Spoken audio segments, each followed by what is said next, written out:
At the Game Awards 2021, there were a lot of game reveals, and well, a lot of them are heading to Xbox Series consoles, and today we're going to go over the top 10. But first up, if you're new to the channel, please subscribe and share. It really helps the channel out. So 2 years ago at the Game Awards, the Xbox Series X was unveiled, revealing a whole new generation. But ever since, people have been wanting to see more games. And well, last night we did see a lot of next gen only games. We saw some licensed titles, some sequels, the list goes on. It was a good show. Now when it comes to the games coming to Xbox, there's a wide variety coming. And we have to start, of course, with Star Trek Resurgence.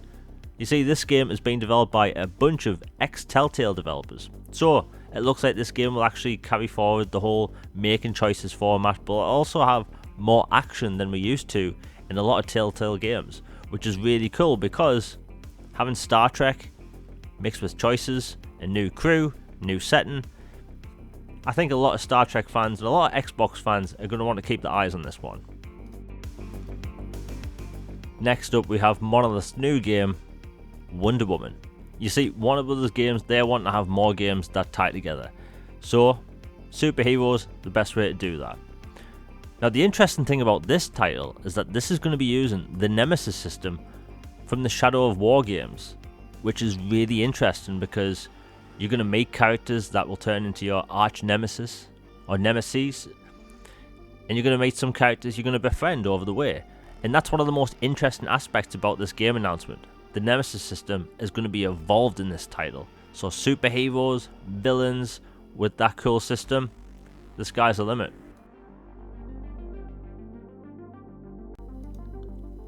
Now next up, we have a new title by Quantic Dream, and that is Star Wars Eclipse. Now when this game was announced, there were no platforms shown. However, Quantic Dream have had listings for job openings for multi-platform titles. So, I've every reason to believe that this game will be heading to Xbox Series consoles in the future. Now they make heavy story-driven games, but this game is meant to have action as well, and given it's set being in the High Republic, this is going to have things people love from the Old Republic and the newer Star Wars era. You're going to have the gritty, war-torn space combat in Sith versus Jedi, but you're also going to have the lightheartedness when it comes to the whole culture of the Jedi, which is really cool because we haven't had a big game set in this era yet, and we don't get big Star Wars games all the time, especially on these brand new consoles. And personally, I'm really excited and I can't wait to see more.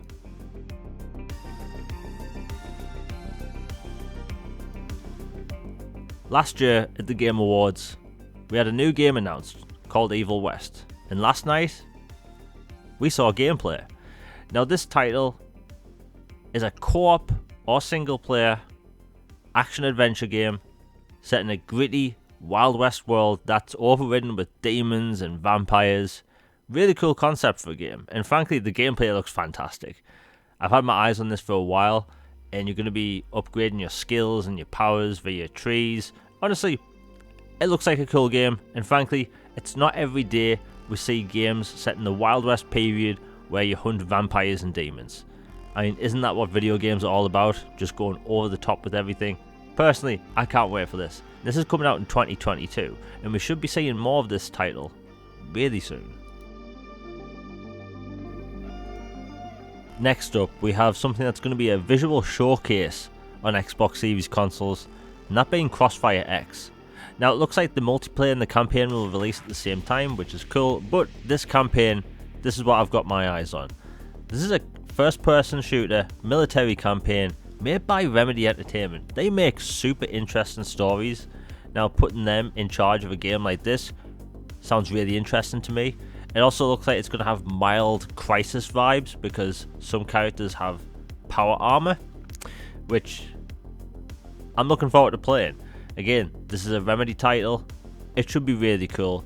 Remedy always do interesting stories, and I can't wait to see more. And it comes out early 2022.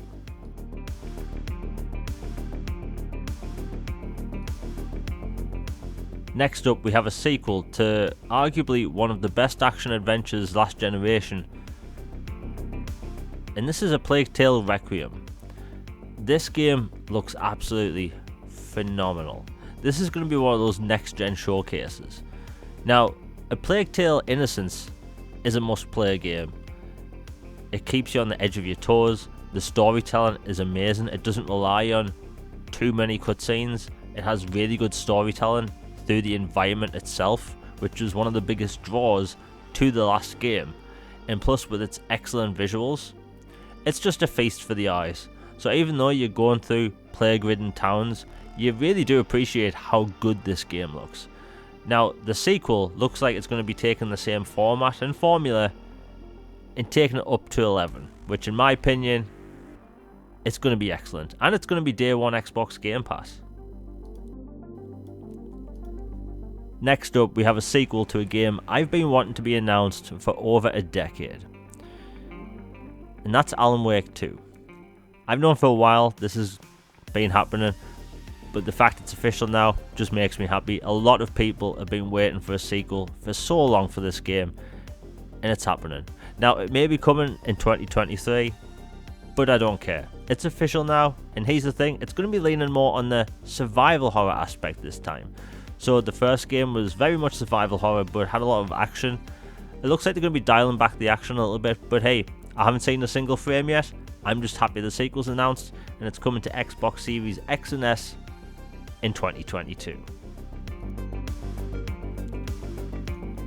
Next up, we have a sequel that a lot of people were asking for, and that is Warhammer 40k Space Marine 2. Now, during the last Warhammer stream when they announced a bunch of new titles, a lot of the comments were people asking for a Space Marine sequel, and well, a lot of people are happy right now. Now, if you're unfamiliar with what Space Marine actually is in the Warhammer game universe, it's very much in the style of a Gears of War campaign. So, third person, over the shoulder, action adventure, cover shooter, but with it being Space Marine in the Warhammer 40k universe, you can have lots of chainsaw blades and lots of over the top gore and action, and basically they're going to be pushing these consoles to the limit. The last game on Xbox 360 was gorgeous, and they would throw dozens of enemies on screen at you at the same time. Well, it looks like they're going to be doing the same thing on this game, but with these next gen visuals. Honestly, this is going to be a showcase on next gen consoles. At number 2, we have Rocksteady's new game. What can I say? It's been a long time since they've put out a new title, and it looks like it's going to be worth it. We're going from Batman to all these different characters. Personally, I can't wait to play as King Shark, but when it comes to Metropolis in this game, it looks amazing. The visuals are pure next gen, and the thing is, we've yet to see what Metropolis looks like in the Arkhamverse, because remember, this title is actually set after Arkham Knight.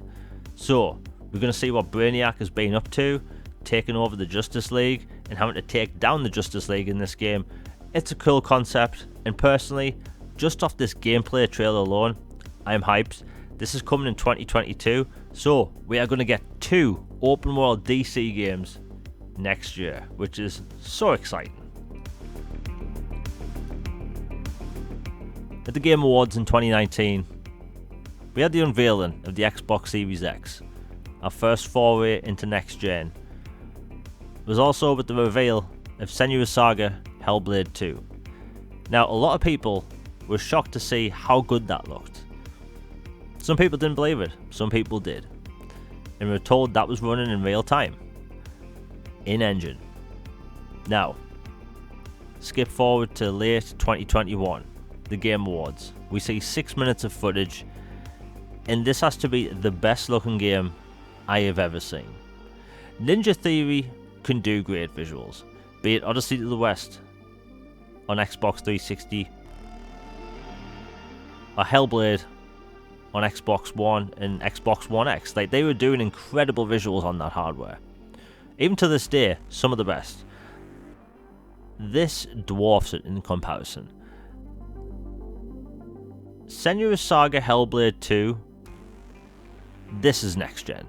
This is what we've been waiting for.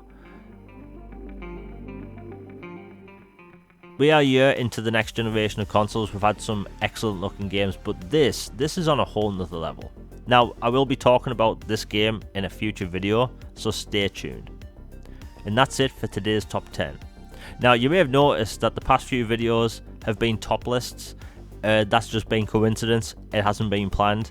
I don't plan on having these all the time. They're just going to be a regular thing once every few weeks or whatever. I have a bunch ready to go, but they're not meant to come out one after another all the time. And it's going to be rare that actually happens. Again, the next video is going to be next gen centric. I'd stay tuned. I have a lot of Unreal Engine 5 footage to show. Anyway, that's it for today's video. If you enjoyed it, please hit like, share and subscribe. Hit that bell for notifications. You'll be notified for my next video. I have a lot of cool stuff planned coming before Christmas. I also have another episode of All Things Xbox podcast coming next week, where we will go over the whole Game Awards event and a few other things, including Halo Infinite's campaign, now that I've played some. So yeah, I've got a lot of cool things planned coming. Anyway, stay tuned. I'm out. I hope everyone has a good day. Peace.